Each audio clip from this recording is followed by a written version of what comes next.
الرحیم۔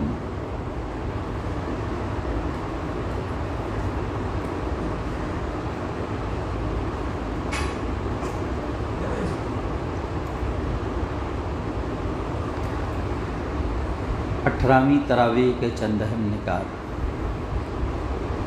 آج 21ویں پارے کی تلاوت کی گئی۔ سورہ عنکبوت کی آیات میں اہل ایمان میں عزم و ہمت پیدا کرنے کے ساتھ ساتھ کفار کو سمجھنے کا پہلو بھی چھوٹنے نہیں پایا۔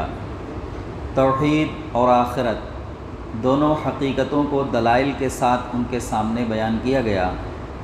فرمایا، اگر تم ان لوگوں سے پوچھو کہ زمین اور آسمان کو کس نے پیدا کیا ہے اور چاند اور سورج کو کس نے تمہاری خدمت پر لگایا ہے، تو ضرور کہیں گے کہ اللہ نے۔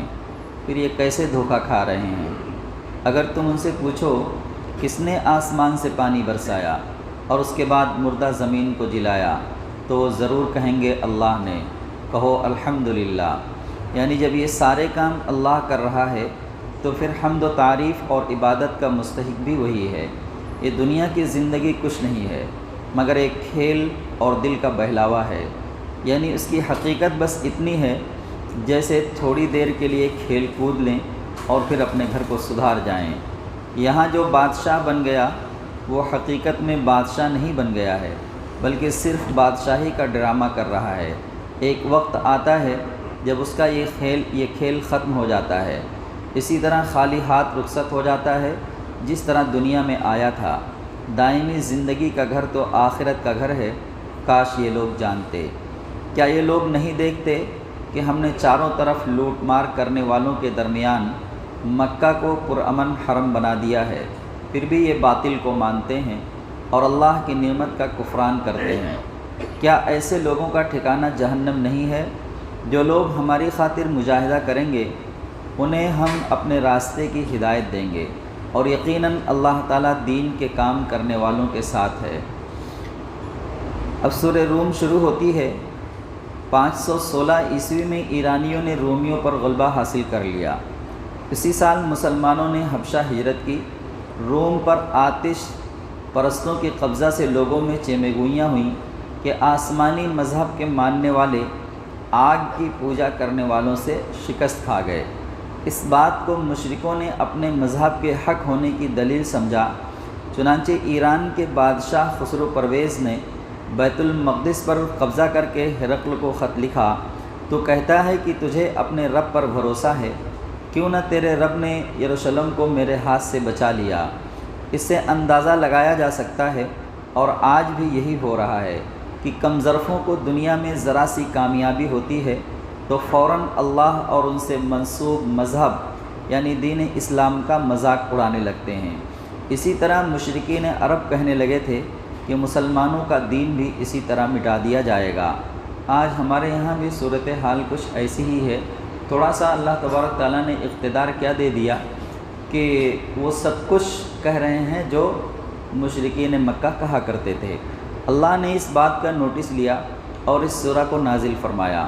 ہاں، قریب کی سرزمین میں رومی مغلوب ہو گئے ہیں، مگر چند سال کے اندر اندر وہ غالب آ جائیں گے، اور وہ دن وہ ہوگا جب اللہ کی دی ہوئی فتح سے اہل ایمان خوش ہو رہے ہوں گے۔ اس میں دو باتوں کی پیشین گوئی کی گئی، ایک یہ کہ رومی غالب آ جائیں گے، دوسری یہ کہ مسلمانوں کو بھی فتح نصیب ہوگی۔ کسی کو یقین نہیں آتا تھا کہ یہ پیشین گوئیاں پوری ہوں گی، چنانچہ کفار مکہ نے خوب مذاق اڑایا، اور 8 سال تک رومی بھی شکست پر شکست کھاتے رہے، یہاں تک کہ قیصر قسطنطنیہ چھوڑ کر تیونس میں پناہ لینے پر مجبور ہو گیا، اور مسلمانوں پر اہل مکہ کے مظالم انتہا کو پہنچ گئے۔ 524 عیسوی میں حضور صلی اللہ علیہ وآلہ وسلم ہجرت کر کے مدینہ تشریف لائے۔ 526 عیسوی میں ہرقل نے آذربائیجان میں گھس کر ایرانیوں پر پشت سے حملہ کیا اور ایران کے آتش کدہ کی اینٹ سے اینٹ بجا دی۔ ادھر مسلمانوں پر مشرکین مکہ نے بدر کے مقام پر حملہ کیا، مگر اللہ نے ان کا زور توڑ کر رکھ دیا، اور مسلمانوں کو تاریخ کی عظیم الشان فتح نصیب ہوئی، اور اس طرح دونوں پیشین گوئیاں سچی ثابت ہوئیں۔ سورہ روم سے یہ بات سامنے آ گئی کہ انسان بظاہر وہی کچھ دیکھتا ہے جو اس کی آنکھوں کے سامنے ہوتا ہے، مگر ظاہر کے پردے کے پیچھے جو کچھ ہے اس کی اسے خبر نہیں ہوتی۔ جب یہ ظاہر بینی دنیا کے ذرا ذرا سے معاملات میں غلط اندازوں کا سبب بن کر بعض اوقات انسان کو بڑے بڑے نقصانات میں مبتلا کر دیتی ہے، تو پھر پوری زندگی کا سرمایہ، مال، اولاد، جائیداد سب کو داؤ پر لگا کر خدا پرستی کے بجائے دنیا پرستی پر چلانے لگ جانا کتنی بڑی بات ہے، کتنی بڑی غلطی ہے۔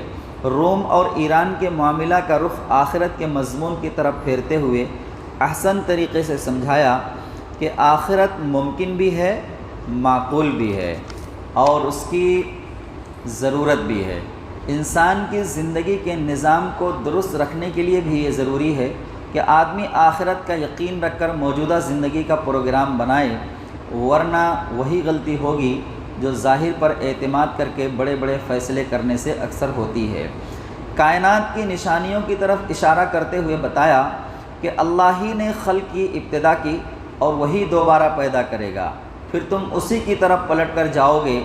جب قیامت برپا ہوگی مجرمین دنگ رہ جائیں گے، جن کو اللہ کے ساتھ انہوں نے شریک کیا تھا کوئی سفارشی نہ ہوگا، بلکہ وہ اپنے شریکوں کے منکر ہو جائیں گے۔ جب قیامت آئے گی لوگ گروہ در گروہ بڑھ جائیں گے، جو لوگ ایمان لائے اور اچھا عمل کیے وہ باغوں میں خوش خوش ہوں گے، جنہوں نے کفر کیا، ہماری آیات اور آخرت کو جھٹلایا، وہ عذاب سے دوچار ہوں گے۔ پس صبح و شام اللہ کی تسبیح کرو، آسمانوں اور زمین میں اسی کی حمد ہے، تیسرے پہر اور ظہر کے وقت بھی اس کی تسبیح کرو۔ وہ زندہ کو مردے میں سے نکالتا ہے جیسے انڈے سے بچہ، اور مردے کو زندہ سے نکالتا ہے جیسے پرندے سے انڈا، اور زمین کو مردہ ہونے کے بعد زندگی بخشتا ہے، اسی طرح تم بھی اٹھائے جاؤ گے۔ خدا کی نشانیوں میں سے ہے کہ اس نے تم کو مٹی سے پیدا کیا، پھر تم پورے انسان بن کر زمین میں پھیلتے جا رہے ہو۔ بے جان مٹی سے ایسا جامع خوبیوں والا انسان بنانا انتہائی حکیمانہ خلقت ہے۔ اس کی نشانیوں میں سے یہ ہے کہ اس نے تمہارے لیے تمہاری ہی جنس سے بیویاں بنائیں تاکہ تم ان سے سکون حاصل کرو، اور تمہارے درمیان محبت اور رحمت پیدا کر دی۔ اس کی نشانیوں میں سے آسمان و زمین کی پیدائش، تمہاری زبانوں اور تمہارے رنگوں کا اختلاف، یقیناً اس میں بہت سی نشانیاں ہیں دانش مند لوگوں کے لیے۔ اس کی نشانیوں میں تمہارا رات کو سونا اور دن کو روزی تلاش کرنا ہے۔ جو لوگ غور سے سنتے ہیں ان کے لیے اس میں علامتیں ہیں۔ اس کی نشانیوں میں سے یہ ہے کہ ڈر اور امید کے ساتھ وہ تمہیں بجلی کی چمک دکھاتا ہے، آسمان سے پانی برساتا ہے، پھر اس سے مردہ زمین کو زندہ کرتا ہے۔ جو عقل سے کام لیتے ہیں اس میں ان کے لیے بہت سی نشانیاں ہیں۔ اس کی نشانیوں میں سے یہ ہے کہ آسمان اور زمین اس کے حکم سے قائم ہیں، پھر جب بھی وہ تمہیں پکارے گا تم اچانک زمین سے نکل پڑو گے۔ آسمان و زمین میں جو کچھ ہے اسی کا ہے، کائنات کی ہر شے اس کی تابع فرما بردار ہے۔ وہی ہے جو تخلیق کی ابتدا کرتا ہے، پھر وہی اس کا اعادہ کرے گا، اور یہ اس کے لیے آسان تر ہے۔ زمین میں اس کی صفت سب سے برتر ہے اور وہ زبردست اور حکیم ہے۔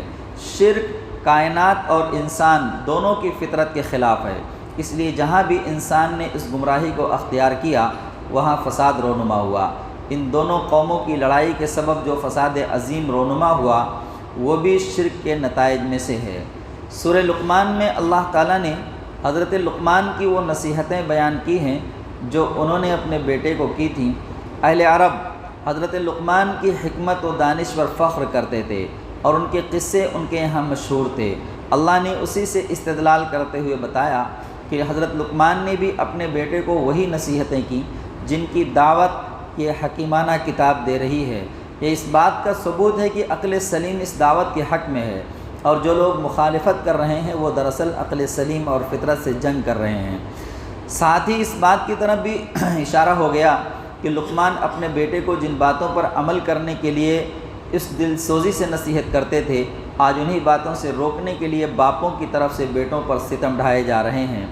سب سے بڑی بات یہ کہ انہیں بتایا کہ ان کے اندر بھی جو لوگ صحیح فکر و دانش رکھنے والے گزرے ہیں انہوں نے بھی انہی باتوں کی تعلیم دی ہے جو پیغمبر دے رہے ہیں، یعنی یہی باتیں انسانی فطرت کے مطابق ہیں۔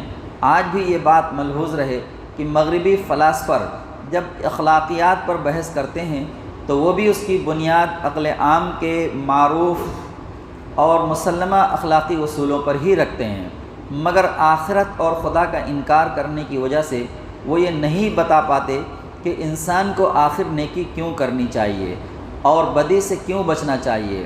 اصل بنیاد یعنی اپنے پیدا کرنے والے کو راضی کرنا اور اس کی ناراضگی سے بچنا، بس اس سے بھاگتے ہیں۔ اس کی سزا ملی ہے کہ تمام اخلاقیات بے بنیاد اور بے معنی ہو کر رہ گئی ہیں۔ ان فلاسفرز نے بنیاد یہ بتائی کہ فائدہ بہت، لذت ملے، خوشی حاصل ہو، اور زیادہ سے زیادہ یہ کہ فرض برائے فرض، یعنی ڈیوٹی ہے اسے ڈیوٹی سمجھ کر ادا کرو۔ نتیجہ یہ نکلا کہ نفس پرستی اور ہوسناکی کی خوشی کہا جاتا ہے اسی کو زندگی کا مقصد بنا لیا گیا ہے۔ محبت کے رشتے بھی معصومیت اور انسانیت سے خالی ہو گئے ہیں اور صرف نفسانی خواہش پورا کرنے کا نام محبت رکھ لیا ہے۔ اس فلسفہ نے ان کی سب اچھی تعلیمات کا حلیہ بگاڑ دیا۔ خاندانی نظام کے بقیے اجڑ گئے ہیں اور مفاد پرستی کے سوا کوئی رشتہ قابل احترام باقی نہیں رہا۔ اس کے برخلاف قرآن نہ صرف اخلاقیات بلکہ سارے دین کی بنیاد فطرت پر رکھتا ہے، مگر جانوروں کی فطرت پر نہیں بلکہ انسانی فطرت پر، جس کی گتھیاں سلجھانے اور غلط فہمیوں کو دور کرنے کے لیے اس نے کتابیں اور رسول بھیجے ہیں اور صحیح انسانی فطرت کو ان کے ذریعے واضح کیا ہے اور بتایا کہ اصل چیز اپنے رب کو راضی کرنا ہے اور اس کی ناراضگی سے بچنا ہے۔ اس پر مشرکین اعتراض کرتے تھے کہ اس حقیقت کو جھٹلانے کا انجام اگر قیامت کو آنا ہے تو وہ کیوں نہیں آ جاتی؟ اس کا جواب سورہ کے آخر میں دیا گیا ہے کہ قیامت کے آنے کا وقت اللہ کو معلوم ہے۔ اگر عام انسانوں کو معلوم نہیں تو اس کا مطلب یہ نہیں کہ وہ حقیقت نہیں ہے۔ بارش ایک حقیقت ہے، مگر کیا تم بتا سکتے ہو کہ جو بادل آئے ہیں وہ ضرور برسیں گے یا ایسے ہی آگے بڑھ جائیں گے؟ اسی طرح عورت کو حمل سے اولاد ہوگی، مگر کیا ہوگی؟ یہی حال موت کا ہے جو زبردست حقیقت ہے، مگر کس کو کب موت آئے گی کون جانتا ہے؟ جب ان چیزوں کا علم نہیں مگر یہ حقیقت ہیں تو پھر قیامت کا اگر علم نہ ہو تو وہ کیسے مشکوک ہو گئی؟ اس گھڑی کا صحیح علم اللہ ہی کے اس گھڑی کا صحیح علم اللہ ہی کے پاس ہے۔ جیسے بارش ہونے والی اولاد، کل کیا ہوگا اور کس سرزمین میں انسان کو موت آئے گی، یہ سب اللہ ہی جانتا ہے۔ سورہ سجدہ میں ہے کہ کافر کہتے ہیں کہ جب ہم مٹی میں مل جائیں گے تو پھر کیا ہم نئے سرے سے پیدا کیے جائیں گے؟ آپ ان سے کہیے موت کا فرشتہ جو تم پر مقرر کیا گیا ہے وہ تم کو پورا اپنے قبضے میں لے لے گا، پھر تم اپنے رب کی طرف پلٹائے جاؤ گے۔ کاش آپ دیکھتے کہ مجرم سر جھکائے اپنے رب کے حضور کھڑے ہوں گے۔ اس وقت وہ کہیں گے اے ہمارے رب، ہم نے دیکھ لیا، سن لیا، اب ہمیں واپس بھیج دیجئے، ہم اچھا عمل کریں گے، اب ہمیں یقین آ گیا۔ جواب میں ارشاد ہوگا ہم چاہتے تو ہر ایک کو یہ سب دکھا کر ہدایت دے دیتے، مگر ہم حقیقت کو اوجھل رکھ کر امتحان لینا چاہتے تھے، اور ہماری بات پوری ہو گئی کہ جہنم کو جنوں اور انسانوں سے جو نافرمانی کریں گے بھر دیں گے۔ آج کے دن کو بھول جانے کا اب مزہ چکھو، آج ہم تمہیں بھلا دیں گے، اپنے کرتوتوں کی وجہ سے دائمی عذاب چکھو۔ ہماری آیات پر وہ لوگ ایمان لاتے ہیں جنہیں یہ آیات سنا کر نصیحت کی جاتی ہے تو وہ سجدے میں گر پڑتے ہیں۔ یہ آیت سجدہ ہے اور اپنے رب کی حمد کے ساتھ تسبیح کرتے ہیں، تکبر نہیں کرتے، ان کی پیٹھیں بستروں سے الگ رہتی ہیں، اپنے رب کو امید اور خوف سے پکارتے ہیں، ہم نے جو روزی دی ہے اس میں سے خرچ کرتے ہیں، کوئی نہیں جانتا کہ ہم نے ان کی آنکھوں کی ٹھنڈک کے لیے کیا کچھ تیار کر رکھا ہے۔ یہ ان کے اعمال کا بدلہ ہے۔ مومن اور فاسق دونوں برابر نہیں ہو سکتے۔ صاحب ایمان عمل صالح کے لیے جنت الماوا ہے، ان کے اعمال کے بدلے ضیافت کے طور پر۔ جنہوں نے فسق کیا ان کا ٹھکانہ جہنم ہے، جب اس سے نکلنا چاہیں گے دھکیل دیے جائیں گے۔ ان سے کہا جائے گا جس عذاب کو تم جھٹلاتے تھے اب اسے چکھو، اس بڑے عذاب سے پہلے دنیا میں بھی ہم چھوٹے چھوٹے عذاب دیتے رہیں گے تاکہ تم باز آ جاؤ۔ سورہ سجدہ میں بتایا کہ اللہ کی بڑی رحمت ہے کہ وہ انسان کے قصوروں پر یکایک ایک آخری اور فیصلہ کن عذاب میں اسے نہیں پکڑ لیتا۔ بلکہ اس سے پہلے چھوٹی چھوٹی تکلیفیں، مصیبتیں اور نقصانات بھیجتا رہتا ہے، اور اس طرح ہلکی ہلکی چوٹیں لگاتا رہتا ہے تاکہ اسے تنبیہ ہو اور اس کی آنکھیں کھل جائیں۔ کوئی اگر ابتدائی چوٹوں سے ہوش میں آ جائے تو یہ اس کے حق میں بہتر ہے۔ کفار مکہ سے کہا گیا کہ ظاہر سے دھوکہ نہ کھاؤ۔ آج تم دیکھ رہے ہو کہ محمد صلی اللہ علیہ وآلہ وسلم کی بات چند لڑکوں، چند غلاموں اور غریب لوگوں کے سوا کوئی نہیں سن رہا ہے، اور ہر طرف سے ان کا مذاق اڑایا جا رہا ہے، تو سمجھتے ہو کہ یہ زیادہ چلنے والی نہیں، مگر یہ محض تمہاری نظر کا دھوکہ ہے۔ کیا تم دن رات یہ نہیں دیکھتے کہ آج زمین بالکل بنجر پڑی ہے، جسے دیکھ کر یہ خیال بھی کسی کو نہیں ہوتا کہ اس کے پیٹ میں ہریالی کے خزانے چھپے ہوئے ہیں، مگر کل ایک ہی بارش میں اس کے چپے چپے سے سبزہ پھوٹ پڑے گا۔ سورہ احزاب میں 3 اہم واقعات اس تسلسل کے ساتھ بیان ہوئے ہیں کہ انہیں آج اور کل جدا جدا بیان کرنے سے اصل مضمون سمجھنے میں مدد نہیں ملے گی، اس لیے اس پوری سورہ کا بیان کل ہوگا انشاءاللہ۔ 18ویں تراویح کا بیان ختم ہوا۔ اللہ تعالی ہم سب کو قرآن پڑھنے، اس کو سمجھنے اور اس پر عمل کرنے کی توفیق عطا فرمائے۔ ربنا تقبل منا انک انت السمیع العلیم وتب علینا انک انت التواب الرحیم۔ صلی اللہ تعالی علی خیر خلقہ محمد وعلی آلہ واصحابہ اجمعین برحمتک یا ارحم الراحمین۔